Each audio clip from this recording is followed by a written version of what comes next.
Assalamualaikum warahmatullahi wabarakatuh.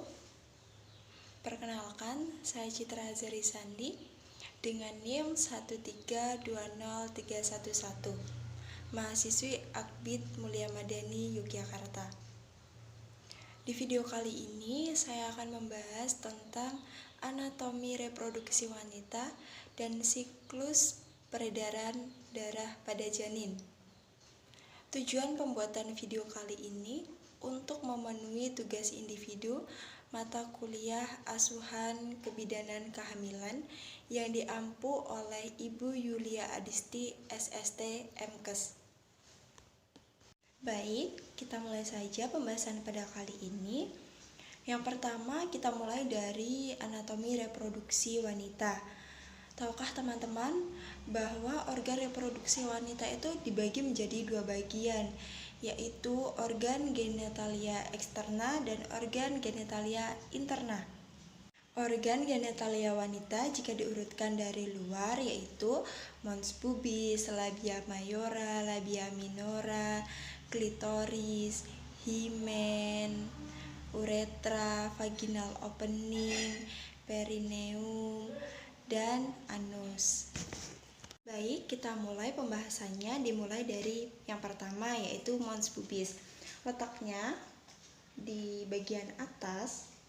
Apa sih mons pubis ini? Mons pubis adalah bagian yang menutupi tulang kemaluan yang tersusun dari jaringan lemak dan sedikit jaringan ikat. Mons pubis ini adalah bagian yang akan ditumbuhi oleh rambut kemaluan di saat seorang wanita sudah mengalami masa pubertas. Oke, selanjutnya labia mayora. Labia mayora ini juga sering disebut bibir kemaluan besar. Labia mayora tersusun dari jaringan lemak dan juga kelenjar keringat. Letaknya berada di bawah mons pubis yang memanjang hingga ke perineum, antara vaginal opening dan juga anus. Pembahasan selanjutnya ke labia minora. Apa sih labia minora itu? Labia minora sering juga disebut sebagai bibir kemaluan kecil. Letaknya berada di dalam labia minora. Tersusun dari jaringan lemak dan juga banyak pembuluh darah. Yang selanjutnya klitoris. Klitoris letaknya di bawah mons pubis. Bagian klitoris ini berbentuk seperti sebutir kacang hijau. Memiliki sifat erektil yang sama dengan penis pria sehingga sensitif terhadap rangsangan. Selanjutnya himen. Himen atau yang sering disebut selaput darah adalah membran tipis yang menutupi vagina. Selaput darah memiliki satu lubang yang ukurannya sedikit lebih besar untuk mengeluarkan darah saat menstruasi. Selanjutnya kita akan membahas organ reproduksi wanita bagian dalam. Kita mulai dari vagina. Vagina adalah bagian yang sering kita sebut sebagai organ reproduksi wanita. Letaknya berada di bagian dalam, di belakang kandung kemih. Fungsi dari vagina adalah sebagai jalan masuknya sperma menuju ke uterus dan juga sebagai jalan keluarnya darah menstruasi, serta sebagai jalan lahirnya seorang bayi. Selanjutnya, serviks atau yang sering disebut sebagai leher rahim. Serviks adalah jalan masuk antara uterus dan vagina. Serviks adalah bagian yang paling rentan terhadap penyakit. Serviks ini berbentuk seperti dinding yang sempit, namun saat persalinan serviks akan melebar. Selanjutnya, uterus. Uterus berbentuk menyerupai buah bibir yang gepeng.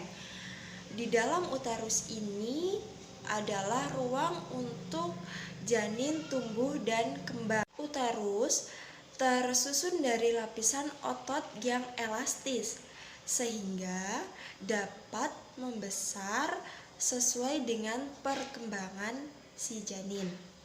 Dan uterus ini akan mengalami kontraksi saat proses persalinan yang akan membantu janin keluar lewat jalan lahir. Selanjutnya adalah tuba falopi. Apa sih tuba falopi itu? Tuba falopi adalah bagian yang menghubungkan antara ovarium dan uterus. Dan saluran telur yang berada di kanan dan kiri uterus ini adalah sebagai tempat terjadinya pembuahan dan persiapan hasil pembuahan sebelum menuju ke uterus. Selanjutnya, ovarium. Ovarium ini sama halnya seperti tuba falopi.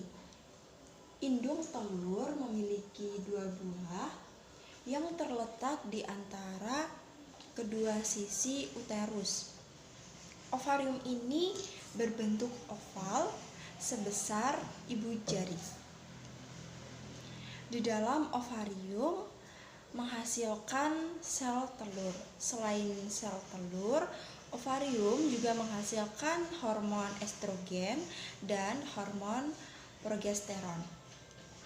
Di setiap 28 hari, ovarium akan mengeluarkan sel telurnya secara bergantian yang menandakan bahwa terjadinya siklus menstruasi.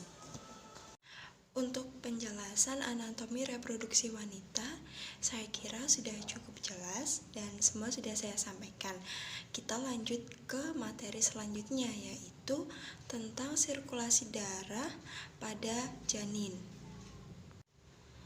Darah yang kaya akan nutrisi dan O2 dialirkan melalui vena umbilicalis menuju ke hati, kemudian langsung menuju dan masuk ke vena cava inferior, lalu masuk ke atrium kanan jantung janin. Kemudian dari atrium kanan janin, sebagian besar darah masuk ke atrium kiri melalui foramen oval. Sebagian kecil darah atrium kanan masuk ke ventrikel kanan.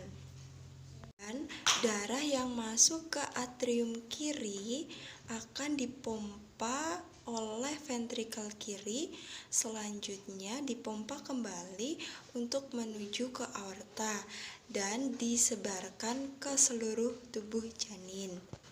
Cabang aorta bagian bawah menjadi 2, yaitu arteri hipogastrika interna yang mempunyai cabang arteri umbilicalis.